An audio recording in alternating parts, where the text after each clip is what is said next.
Então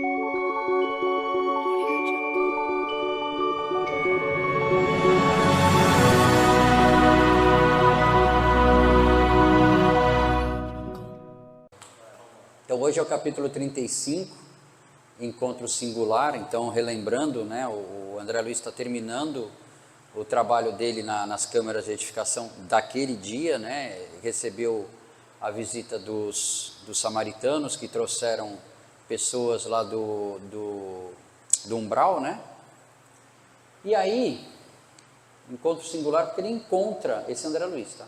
Olha os cachorrinhos aqui que a gente falou daquela vez, a carruagem, e ele encontra uma pessoa. Vamos ver o que essa pessoa tem na vida de André Luiz. Guardavam-se petrechos, petrecho é as coisas que tinham lá, né? Guardavam-se petrechos da excursão e recolhiam. Essa excursão eu nunca queria fazer, cara. Excursão para umbral, prefiro não fazer, mas já que usaram o termo.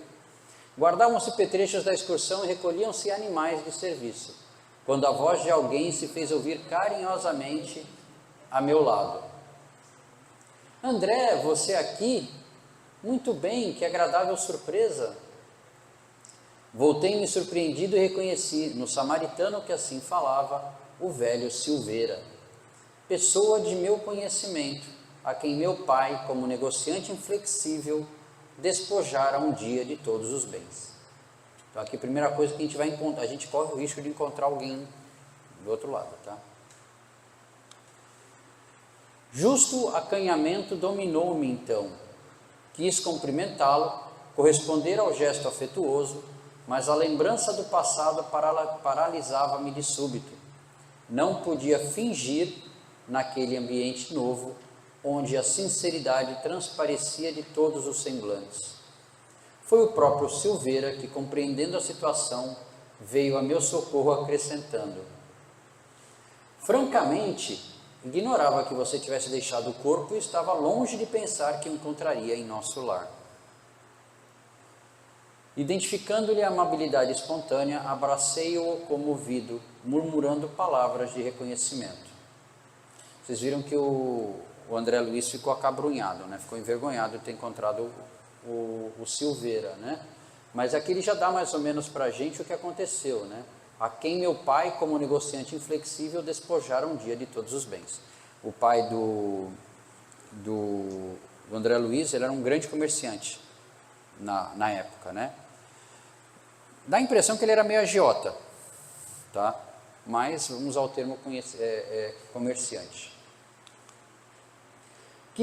André Luiz continua, né? Quis ensaiar algumas explicações relativamente ao passado, mas não o consegui. No fundo, eu desejava pedir desculpas pelo procedimento de meu pai, levando-o ao extremo de uma falência desastrosa. Naquele instante, eu revia mentalmente o clichê do pretérito. A memória, clichê do pretérito, como se fosse um filme, né? Passando na cabeça dele. Naquele instante, eu revia mentalmente o clichê do pretérito, desculpa. A memória exibia de novo o quadro vivo. E, aliás, no nosso lar, ou no mundo espiritual, essas lembranças são muito mais vivas mesmo, né? Então, você sente como se estivesse realmente passando por tudo aquilo de novo.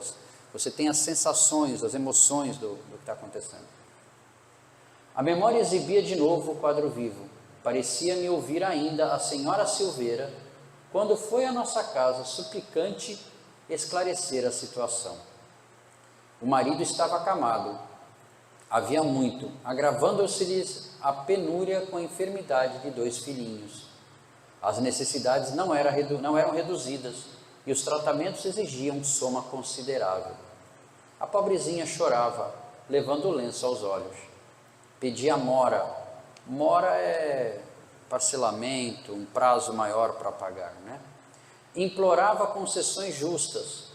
Humilhava-se, dirigindo olhares doridos à minha mãe, com o rogar entendimento e socorro no coração de outra mulher. Recordei que minha mãe intercedeu atenciosa e pediu a meu pai esquecesse os documentos assinados, abstendo-se de qualquer ação judicial. Meu genitor, porém, habituado a transações de vulto e favorecido pela sorte, não podia compreender a condição do retalhista. Manteve-se irredutível. Você viu que a esposa do Silveira, não pediu para perdoar a dívida. Ela pediu que ele desse uma condição melhor, um prazo maior para quitar a dívida. Ela não pediu, me perdoe a dívida, né? Ela só pediu um prazo maior. O pai do André, né, declarou que lamentava as ocorrências, que ajudaria o cliente e amigo de outro modo, frisando, porém, que, no tocante aos débitos reconhecidos, não via outra alternativa que a de cumprir religiosamente os dispositivos legais. Não podia, afirmava, quebrar as normas e precedentes do seu estabelecimento comercial. As promissórias teriam efeito legal. E consolava a esposa aflita, comentando a situação de outros clientes que, a seu ver, se encontravam em piores condições que o Silveira. Lembrei os olhares de simpatia que minha mãe lançou à desventurada postulante afogada em lágrimas. Meu pai guardara profunda indiferença a todas as súplicas, e quando a pobre mulher se despediu, repreendeu minha mãe austeramente, proibindo-lhe qualquer intromissão na esfera dos negócios comerciais. Vamos dar uma pausa aqui. É por isso que a gente sabe que a mãe de André Luiz estava onde estava e o pai do André Luiz estava onde estava. Normalmente, né? Elas vão para o nosso lar e a gente vai para o umbral ficar batendo cabeça.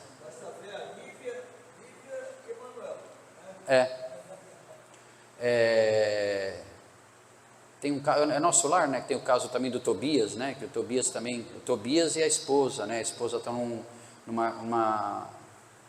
numa casa ela está num lugar mais elevado e ele está numa casa de trabalho no meio do umbral, né? E a história de Tobias é muito interessante. A gente vai chegar lá. Não vou dar spoiler, não. A pobre família houve de arcar com a ruína financeira completa. Relembrava perfeitamente o instante que o próprio piano da senhorita Silveira foi retirado da residência para satisfazer as últimas exigências do credor implacável. O credor implacável era o pai do André Luiz. Queria desculpar-me e todavia não encontrava frases justas, porque na ocasião também encorajara meu pai, ou seja, André Luiz também ajudou, a consumar o iníquo atentado. Considerava minha mãe excessivamente sentimentalista e induzira-o a prosseguir na ação até o fim. Muito jovem ainda, a vaidade apossara-me de mim. Não queria saber se os outros sofriam, não conseguia enxergar as necessidades alheias. Via apenas os direitos de minha casa, nada mais. Como dizia minha falecida mãe, farinha pouca, meu pirão primeiro. Isso é egoísmo. Puro egoísmo. E nesse ponto tinha sido inexorável, inútil qualquer argumentação materna. Derrotados na luta, os Silveiras haviam procurado recanto humilde no interior, amargando o desastre financeiro em extrema penúria. Eu vou fazer uma pergunta para vocês. É errado cobrar quem nos deve? O banco, por exemplo, se você ficar devendo para o banco, você tem um acordo, né? Se eu ficasse defendendo lá no seu açougue, você não me cobrava, não? Não? Eu devia... Pena que eu não conhecia o seu açougue antes. Oi?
Não, errado não é cobrar não é errado.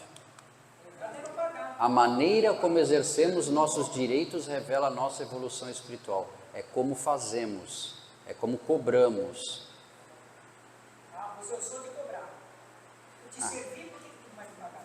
Então, é isso que eu estou falando. Assim, a questão não é o cobrar, tá? Se você pega um empréstimo, se você pega algo emprestado de alguém, é óbvio que você tem a obrigação de pagar e ele tem o direito de receber. O problema é que nesse meio tempo existe um negócio chamado caridade, tá? Se a pessoa, isso, a situação, e como eu volto a frisar, a senhora Silveira jamais pediu perdão da dívida. Ela só queria um prazo maior. Então, essa frase é do Haroldo Dutra, a maneira como exercemos nossos direitos revela a nossa evolução espiritual. A mãe de André Luiz exerceu o direito dela pedindo perdão da dívida, até se fosse o caso. Já o pai mostrou a evolução espiritual dele, e o André, claro, falando não, arranque até o último vintém. Então, cobrar ou exigir, digamos assim, ou pedir os nossos direitos, e eu estou falando nesse caso aqui, né, não é o problema, é como você faz as coisas, né? Porque tem que ter,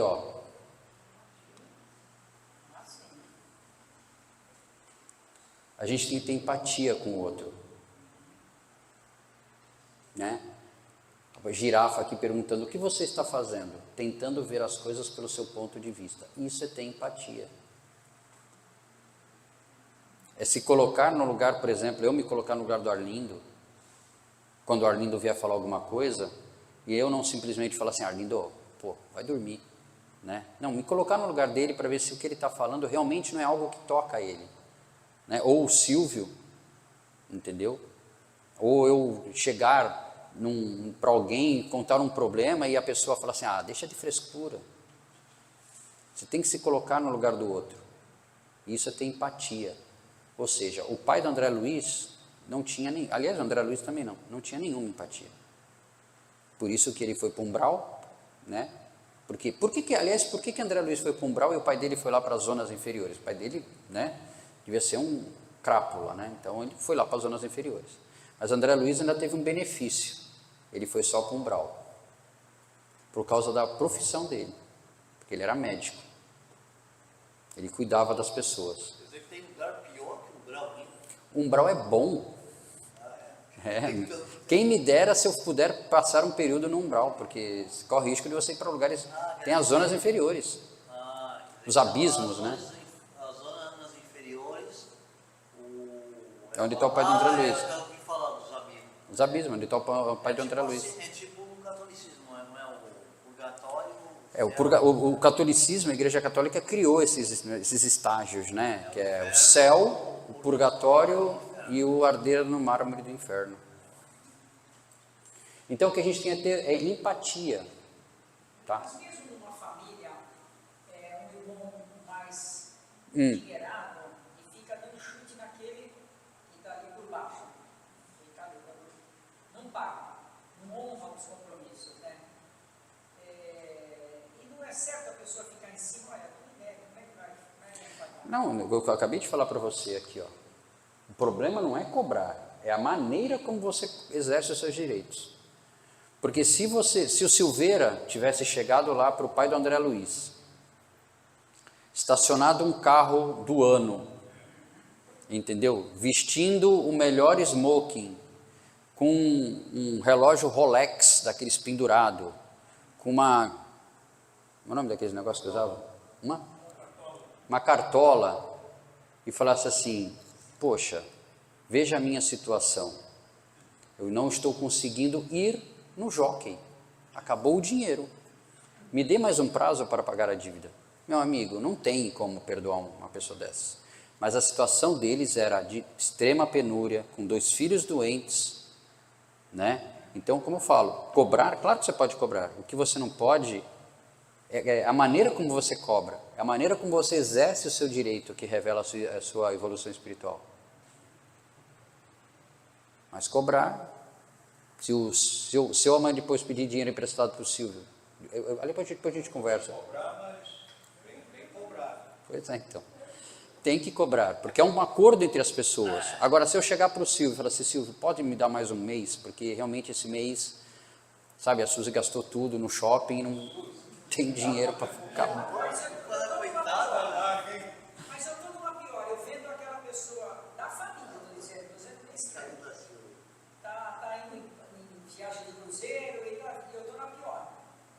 Quando ela chegar do cruzeiro, eu vou bater novamente na porta dela. Sim, mas foi o que eu acabei de falar. É o que eu acabei de falar. Você empresta o dinheiro para uma pessoa e essa pessoa não te paga e esbanja, ou seja, fica passeando para lá e para cá, você tem todo o direito de cobrar.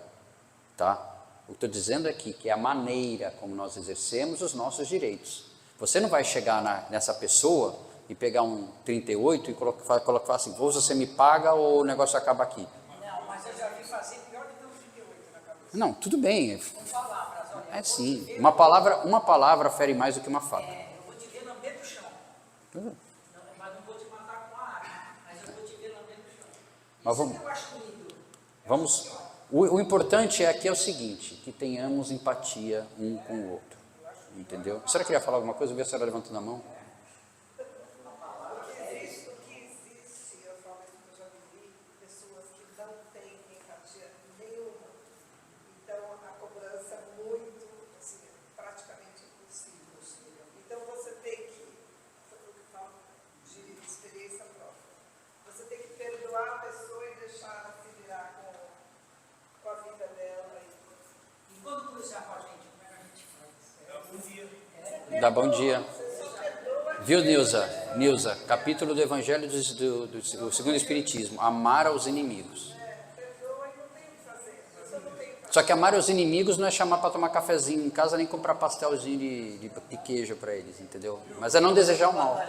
Nem de bacalhau. Posso continuar? Oi, fala.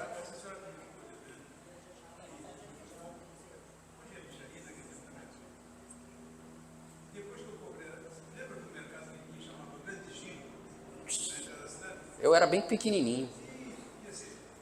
E quando ela falei, caramba, sabe, não vai mais no açougue, então tem aquela dívida. A prova que eu te dei, o marido estava do lado, ganhava bem pra caramba. Mas sabe que depois de uns 2 anos, todo final de ano, ela vinha buscar lá uns 10 quilos de rabada. Só vinha no açougue, mas nunca me pagou os 90 reais. Eu também, deixa pra lá. Deixa pra lá, deixa pra lá. São coisas tão pequenas, porque a gente descobre que tem coisa muito mais importante do que isso. Continuando. Agora o Silveira falando, né? Desculpa, André Luiz. Nunca mais tivera notícias daquela família que certo nos devia odiar.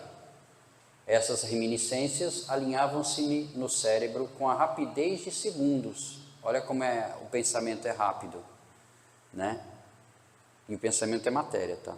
Lembrem sempre disso. Então, mas olha como ele é rápido. Num momento, reconstituíra todo o passado de sombras. E enquanto mal dissimulava o desapontamento, Silveira, sorrindo, chamava-me à realidade. Tem visitado o velho? O velho era o pai do André Luiz. Aquela pergunta, a evidenciar espontâneo carinho, aumentava o meu pejo. Pejo significa vergonha, tá? Então a pergunta ainda deixou ele mais envergonhado ainda. Esclareci, no caso André Luiz falando, esclareci que apesar do imenso desejo, não conseguiria ainda tal satisfação. A gente sabe por que o pai de André Luiz estava nas regiões abissais. Silveira identificou-me o constrangimento e, apiedando-se talvez do meu estado íntimo, procurou afastar-se. Abraçou-me cavalheirescamente e voltou ao trabalho ativo. Muito desconcertado, procurei Narcisa, ansioso de conselhos. Expus-lhe a ocorrência, detalhando os sucessos terrenos. Ela ouviu-me com paciência e observou carinhosamente. Não estranho o fato, vi-me há tempos nas mesmas condições. Ou seja, Narcisa passou por algo parecido e nós vamos passar possivelmente por algo parecido. Corremos o risco de encontrar uma pessoa lá do outro lado, um espírito do outro lado, ou que nos fez mal, de alguma forma, ou a quem nós fizemos mal. E aí, vamos ver o que a gente vai fazer, né? Já tive a felicidade, olha que legal, já tive a felicidade de encontrar por aqui o maior número das pessoas que ofendi no mundo. Eu ia me esconder atrás da árvore. Mas ela estava feliz de ter encontrado por aqui o maior número de pessoas que ofendi no mundo. É engraçado como lá a forma de pensar deles é completamente diferente da nossa. Porque aqui, se a gente vê à distância alguém que nos ofendeu ou que nós ofendemos, o que é que a gente faz? Ou a gente atravessa a rua, entra numa loja, olha de costas, vai amarrar o sapato, faz qualquer coisa. E lá ela tinha a felicidade de encontrar essas pessoas porque ela teve a oportunidade de pedir desculpas, né? Perdão. E aí eu pergunto, e eu não estou, estamos preparados para isso? Pois é. Lá do outro lado, se eu encontrar alguém que ofendi, eu vou baixar a cabeça, de vergonha. Vou baixar a cabeça de vergonha, porque não tive a oportunidade de pedir aqui. Pois é. Sei hoje que isso é uma bênção do Senhor, que nos renova a oportunidade de restabelecer a simpatia interrompida, recompondo os elos quebrados da corrente espiritual. Ele fala dos elos quebrados, ela fala dos elos quebrados da corrente espiritual, porque nós somos a grande família de Deus, né? Nós somos uma enorme família. Todos nós estamos interligados uns com os outros de alguma forma. E tornando-se mais categórica no ensinamento, perguntou: aproveitou você o belo ensejo? O que quer dizer, indaguei? Ou seja, ela perguntou, já que se encontrou alguém que você fez mal, e aí, aproveitou já, né? Pediu perdão, abraçou, fez alguma coisa? Desculpou-se com o Silveira? Olhe que é grande felicidade reconhecer os próprios erros.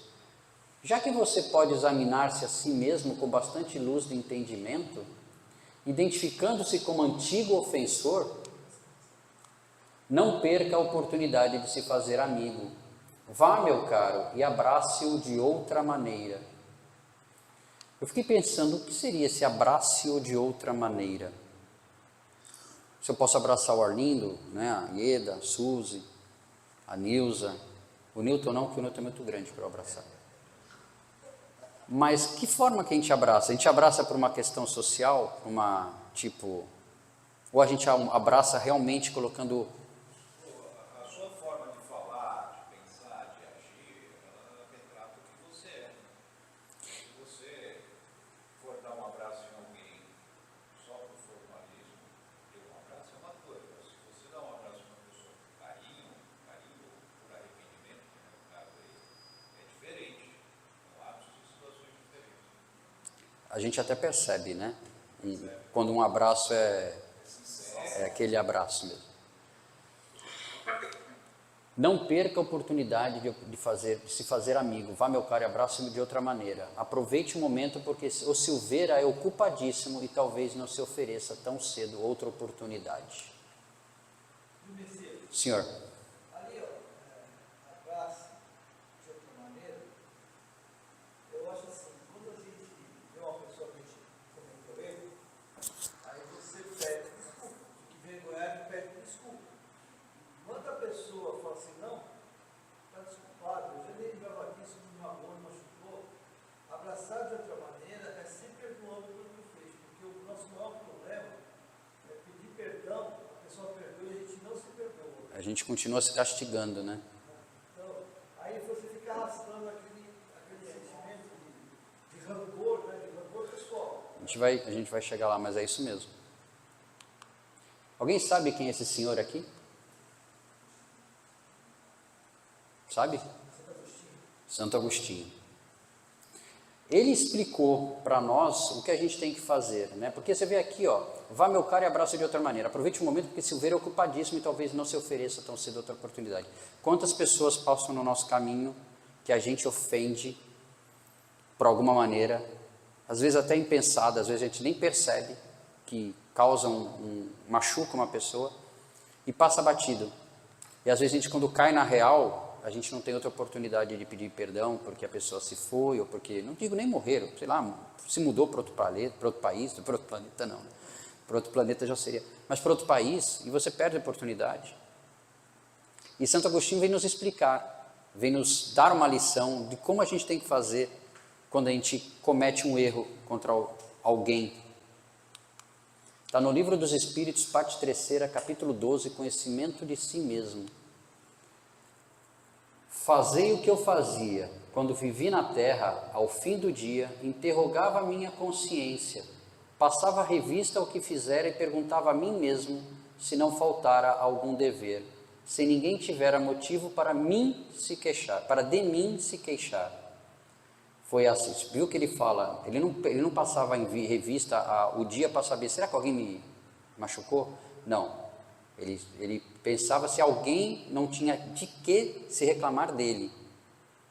Foi assim que cheguei a me conhecer e a ver o que em mim precisava de reforma. Ó, a palavrinha aí, reforma íntima, né? Que a gente, quando fala reforma íntima, a metade do salão vai embora. Assim, já.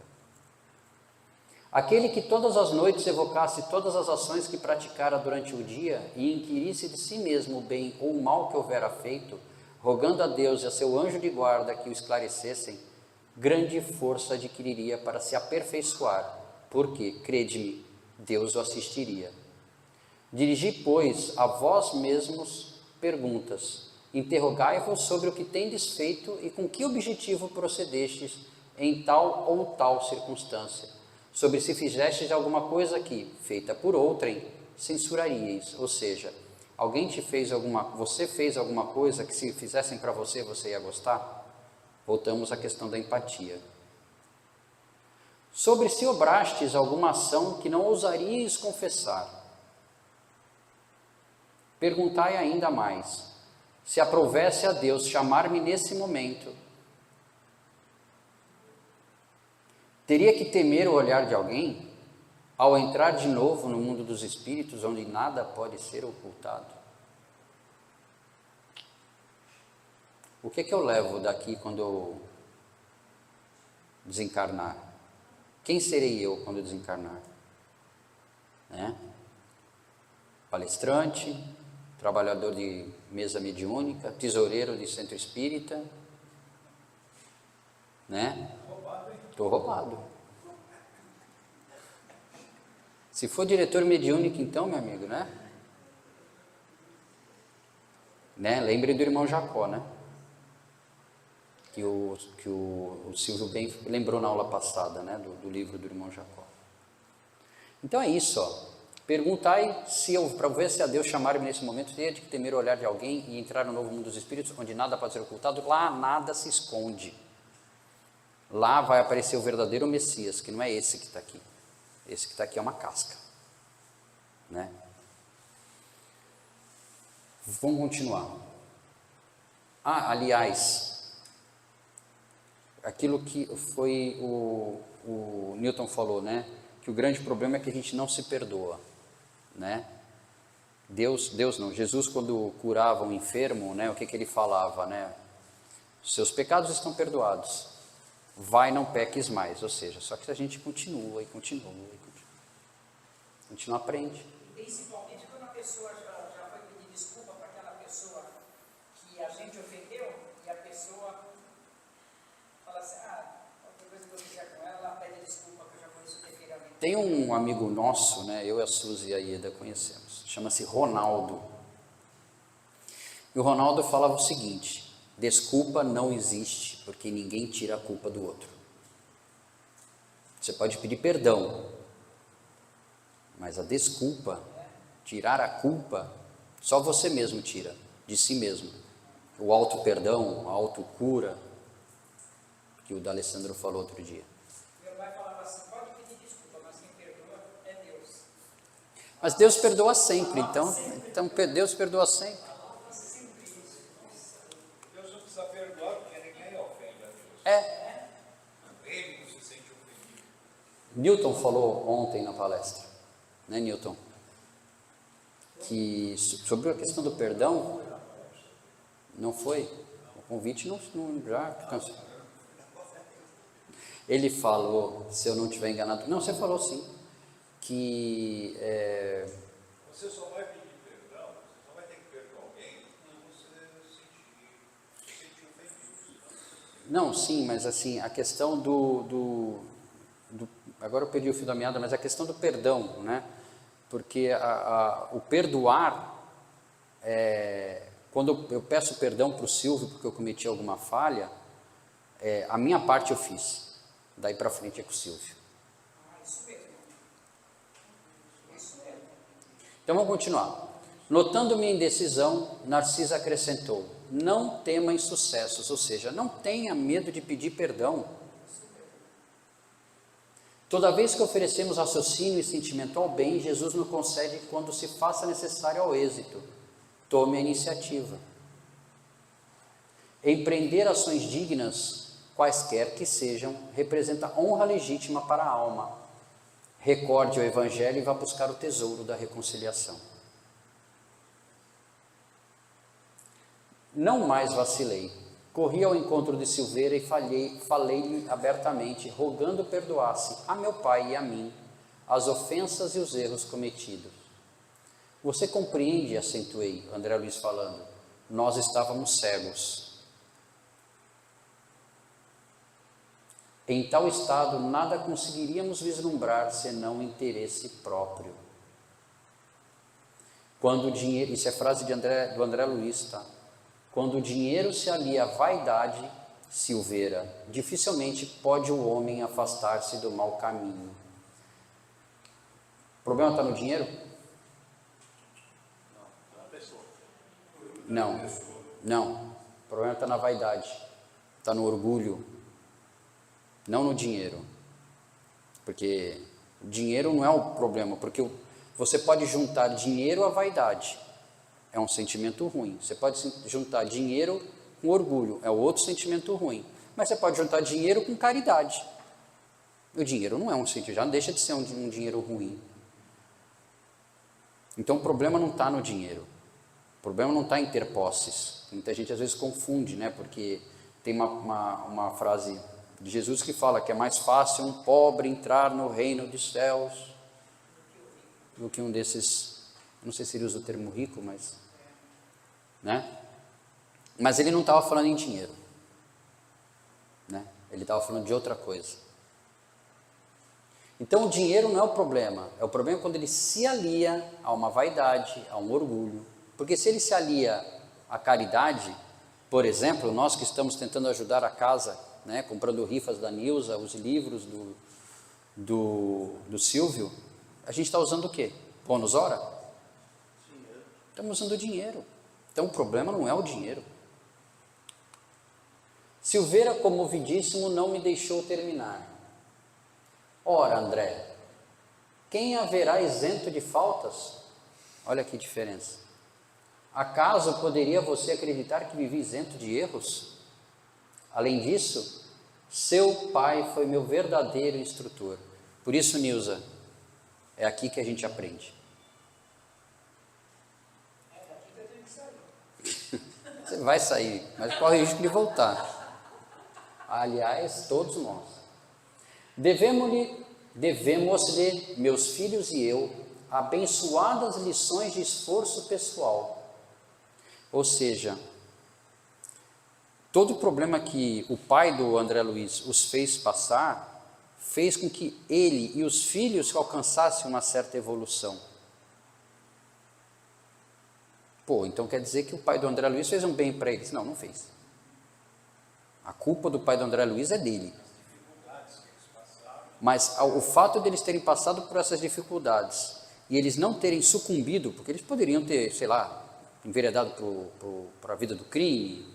Não, eles se tornaram, eles continuaram seguindo a vida humilde, com esforços, mas não saíram do reto caminho do bem. Sem aquela atitude enérgica que nos subtraiu as possibilidades materiais, que seria de nós no tocante ao progresso do espírito? Isso não quer dizer que a gente tenha que se amarrar com silício ou fazer autoflagelação para alcançar o progresso espiritual, o progresso do espírito. Mas para ele e para muitas pessoas, passar por dificuldades financeiras é uma forma de progresso espiritual. Como para muita gente, ser milionário é uma forma de progresso espiritual. O problema é que muitos caem, né? E aí? Renovamos, por exemplo, um exemplo de um cara que era muito rico, e eu acredito, não estou dizendo que ele era santo, porque santo aqui não tem ninguém, né? Ninguém aqui é inocente. Antônio Hermílio de Moraes, né? A Suzy normalmente costuma dar esse exemplo, né, Suzy? Antônio Hermílio de Moraes, um homem super rico, né? E no fim da vida ele ainda foi foi tomar conta da Santa Casa, e foi um dos grandes beneméritos da Santa Casa. Também da Casa André Luiz, em São Paulo. Então, assim, o problema não está no dinheiro, e sim quando esse dinheiro se alia a algum sentimento, bom ou não bom. Ele mandou o filho varrer a firma. Sim. Você não vai subir assim, você vai primeiro pegar a pinchada, um exemplo desse ano. Mas eu acho que esse exemplo é bom às vezes. O meu pai tinha bar, né? Então desde pequeno eu trabalhei no bar. E desde pequeno eu enchia geladeira, sabe? Não tinha essa moleza não. Quantos anos você começou? 14 anos. 14? Eu comecei com 12, se fosse ele era meu pai.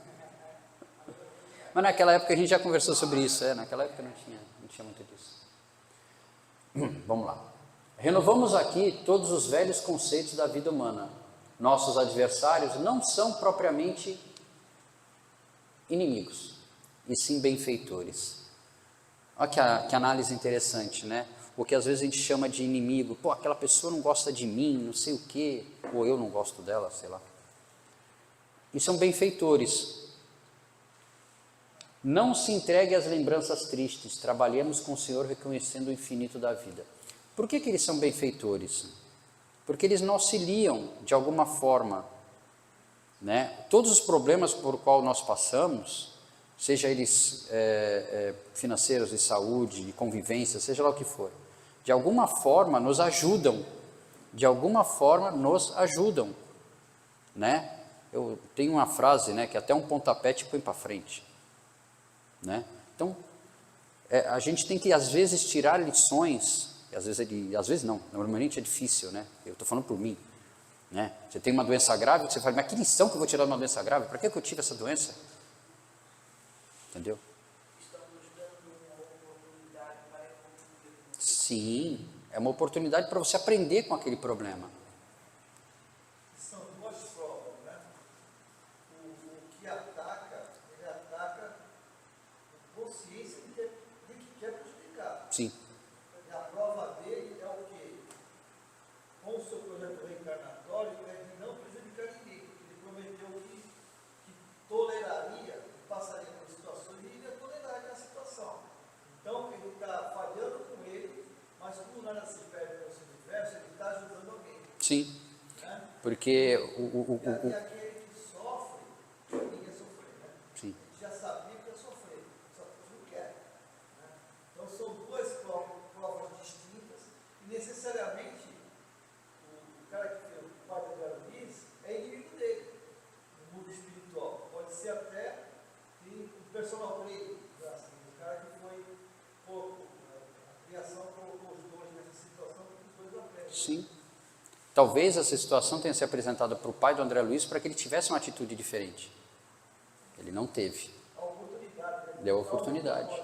A oportunidade se apresenta dia a dia, todo dia. Desde o momento que você abre os olhos, até a hora que você vai dormir, a oportunidade sempre se apresenta. Aí cabe a nós aproveitar ou não, né? Aí é a cada um conforme suas obras, né? Deixa o Arlindo quieto, tadinho. Isso aí, fica frio aí. Ele quer dormir em casa, eu quero voltar. Arlindo, tu tá lavando a louça, né, Arlindo? Ele quer dormir na minha casa, eu quero voltar. Vamos lá, vai. Depois, não, depois a gente começa esse negócio aí, depois tu corta esses negócios aí, esses assuntos paralelos, tu edita. Vamos lá, vai. Trabalhemos com o Senhor, reconhecendo o infinito da vida. E fixando emocionado os meus olhos úmidos, afagou-me fraternalmente e rematou: não perca tempo com isso. Breve, quero ter a satisfação de visitar seu pai junto de você. A gente sabe, alguém lembra no começo o que é que o Arlindo, perdão, o que é que o Silveira era? O que é que o Silveira era? Alguém lembra? Oi, gente, estamos no começo da aula. Vocês estavam aqui ou vocês estavam em desdobramento? Não, o que é que o Silveira era aqui, em nosso lar? Não, Silveira não. André Luiz era o filho do cara que... Silveira era o cara que estava devendo. André Luiz era o pai... André Luiz era o filho do pai que cobrou. Mas agora... Samaritano. Por isso que ele fala: em breve quero ter a satisfação de visitar seu pai. Porque assim, ele ia direto para lá, resgatar pessoas. Então, com certeza eles teriam essa oportunidade. Abracei-o então em silêncio, experimentando alegria nova em minha alma.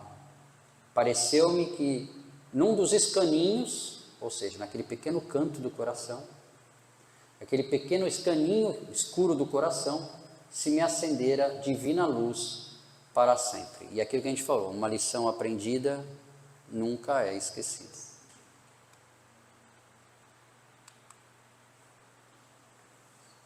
Trabalhemos com o Senhor reconhecendo o infinito da vida, ou seja, entrega para Deus, lá em frente vamos compreender. Não tente entender o que acontece contigo agora.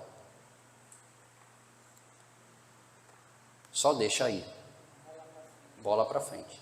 Sempre no famoso orai e vigiai, né? Para que a gente não seja o culpado pelo mal no outro. Fala, Silvio.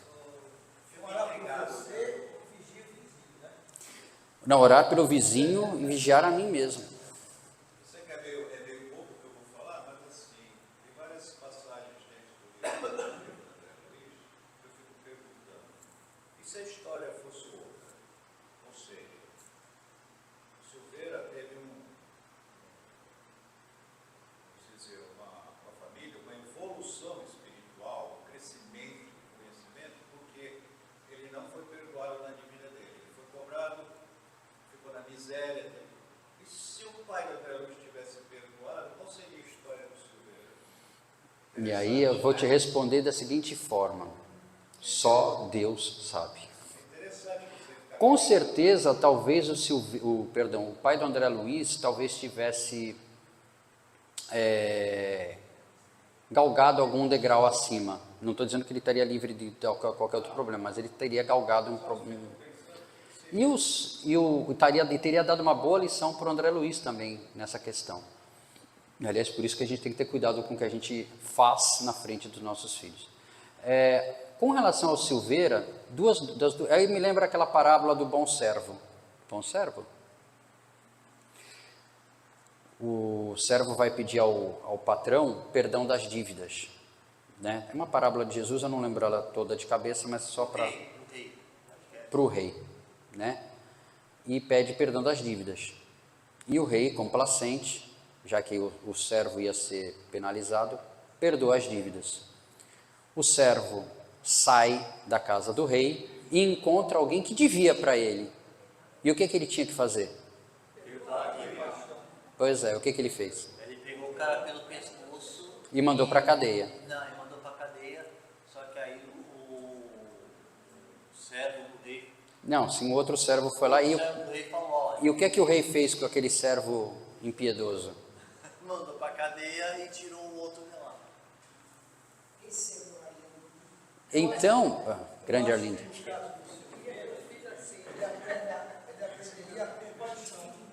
Sim. Porque o Silveira, quando encarnado, ele estava revoltado. Ele não era compreensivo, como ele agora como samaritano. Não. Agora ele teve, na realidade, do lado de lá, como samaritano, ele teve a compreensão do que aconteceu. Com certeza deve ter ficado revoltado. Quando ele estava encarnado, na realidade, ele deve ter xingado o pai do Duque até a quinta geração, né? Desejou que ele morresse. Pois é. Eu vejo a outra maneira. Eu já vejo assim, quando você vai no fundo do poço,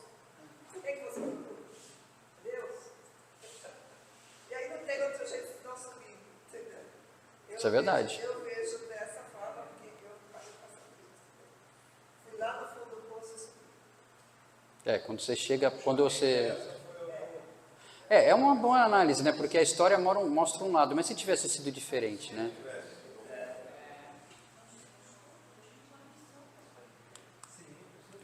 Então vamos lá, o que a gente aprendeu, se é que a gente aprendeu? Eu acho que a gente aprendeu alguma coisa hoje. Primeira coisa que nós temos que fazer, como diz Santo Agostinho, reconhecer o erro. Errar é humano, perdoar é divino. Isso. E sentir não é burrice. Segundo, corrigir o erro.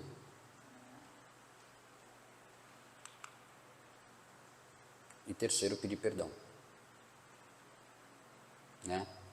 Eu acho que são os 3 passos, e eu estou falando isso não é para vocês não, tá? Estou falando para mim, porque como diz o Newton, é o meu ouvido primeiro a ouvir. Reconhecer o erro faz com que a gente se conheça um pouco mais, a gente faz o próprio autoconhecimento. Eu sei que eu erro, eu sei que eu errei, e eu sei onde eu erro. Tá? Corrigir o erro é você dar um passo à frente, saber que você errou, mas que você não quer continuar no erro.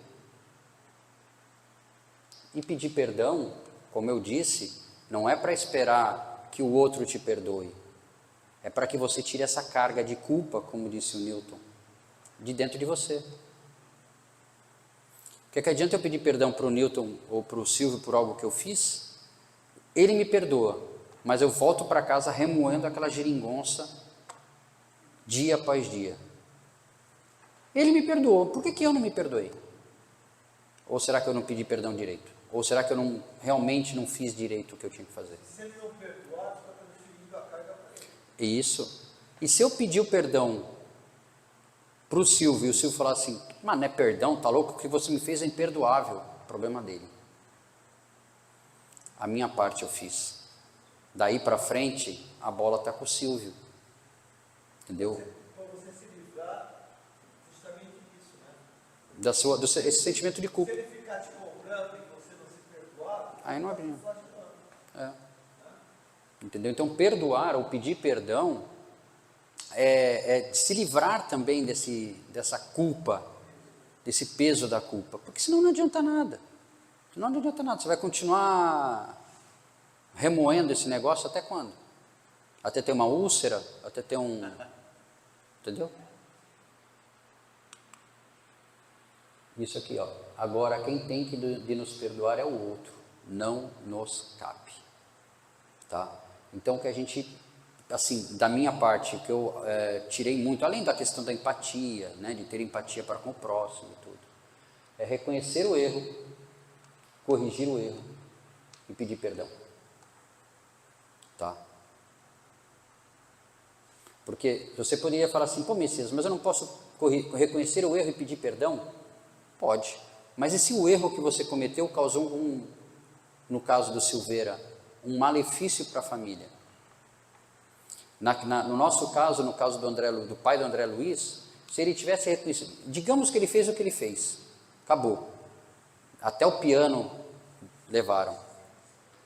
Mas que de repente ele reconhecesse o erro, sabe? Ele deitou a cabeça no travesseiro e falou, caramba, puxa vida, eu não devia ter feito isso com o Silveira. Vou pedir perdão. Aí vai lá e pula para pedir perdão. Mas o Silveira continua na penúria.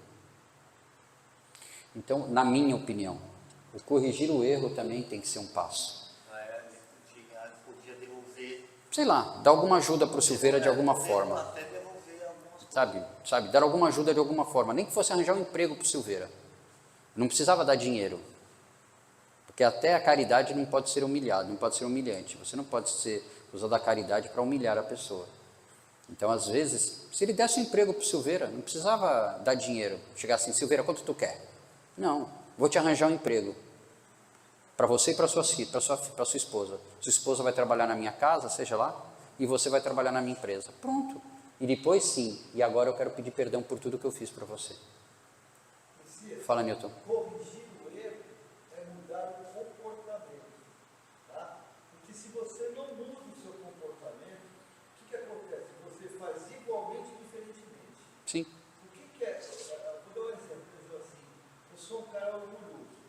Somos. E o meu orgulho, de repente, eu tomo uma atitude que eu te prejudico, eu te humilho, por exemplo, né? Vou dar um exemplo, você vai ser parecido, eu também sou. Eu acho que eu sou o Bobobô. Aí, quando você faz a palestra, eu estou do lado e fico assim, ó. Eu acho que ele está falando. Ó, você falou que está errado aí. Ou seja, você pode estar até errado, mas Por caridade, você fica quieto. Para quê? Para você se enaltecer. Né? Aí eu falei, pô, esse abriu cara, eu não devia ter feito isso. Pô, foi o que eu fiz. Aí eu vou lá e falo, você me perdoa, cara. Não, tudo bem, você me perdoou. Mas eu continuo me achando.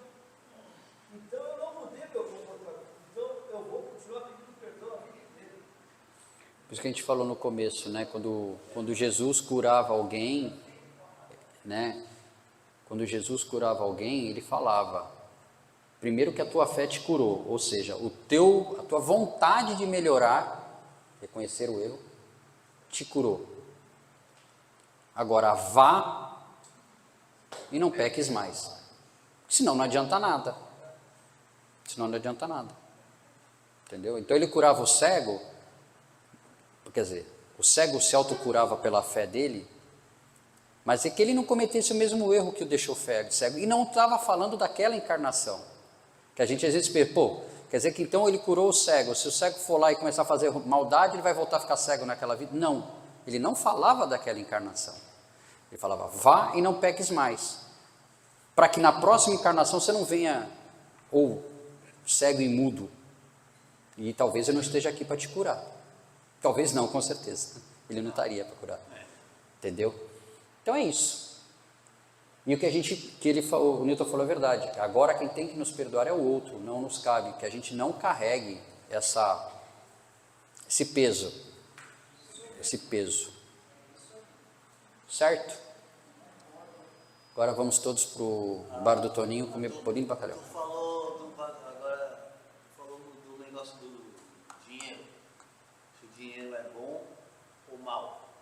Né? Uma coisa boa ou uma coisa ruim. Depende de como você usa. Como tem uma frase, pode até parecer uma bobeira que eu vou falar. É Homem-Aranha.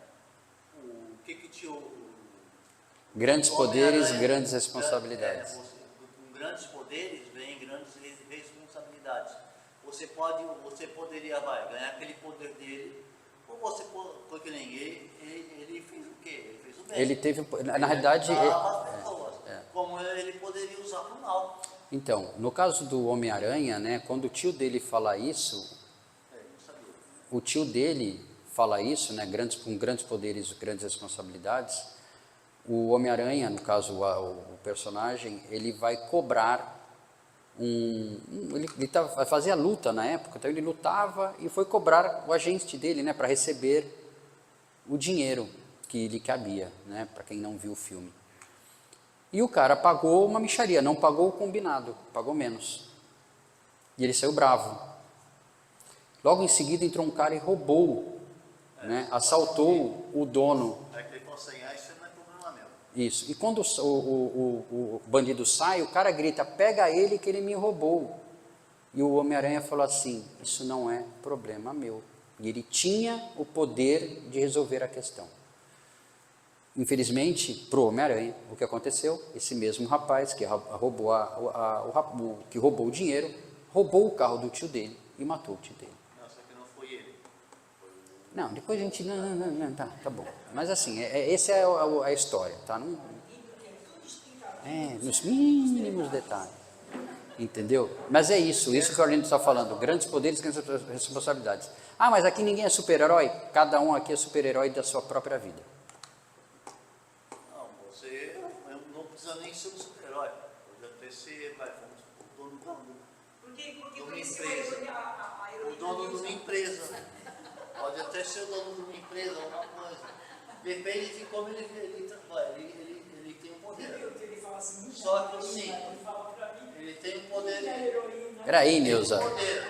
Só que aí o que acontece? Depende às vezes de como ele trata os empregados. Vamos encerrar que já deu horário, 9 horas.